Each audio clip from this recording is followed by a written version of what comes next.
Lots of very important values growing up with my family. Perhaps the one that served me best was hard work.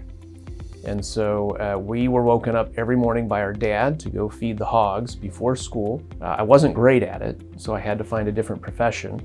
And my dad encouraged me that if I didn't like farming so much, that I should get an education and do something else. And so I always looked towards education, and in particular science. My family and I were not exposed to academics in terms of college, and I had a good friend in high school who was also applying to engineering, and he's like, "Randy, you've got to apply to Washington University."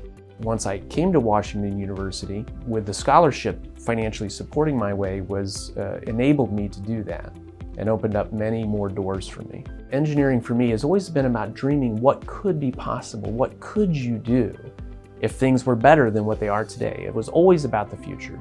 And I also figured out I really loved emergency medicine from that standpoint.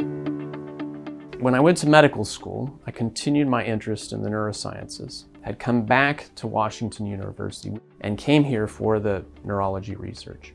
I like to fix things. I like to have things working well. So the end game is to solve Alzheimer's disease, is to effectively cure it by preventing it from happening. It is the most feared disease in people over the age of 65. And it's feared because of what the disease does to people. And so it used to be that we could only diagnose Alzheimer's disease after death at autopsy. And that's changed. We now have brain scans called PET scans. We also have cerebrospinal fluid markers, so measures of amyloid and tau.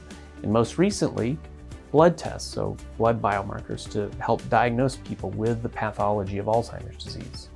And on the therapeutic front, there are promising findings now coming from clinical trials showing that some clinical cognitive benefit and changing the course of the disease may be possible by removing the amyloid plaques in these drug treatments. And we're working on ways one day to prevent it.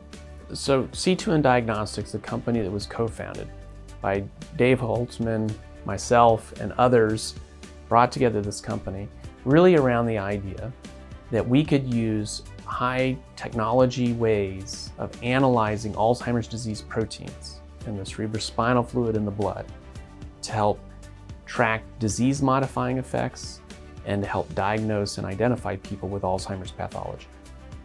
And it was based on technology that we developed here at Washington University that was designed to track the way the brain makes amyloid beta and clears it away.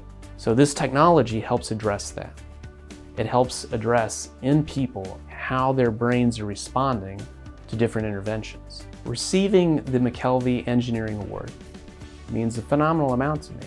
All the people who've helped me along the way, encouraged me, supported me, mentored me. So being at a place like Washington University and having colleagues that are so committed and driven to make a difference has been essential for me. Being at a place like WashU makes one great.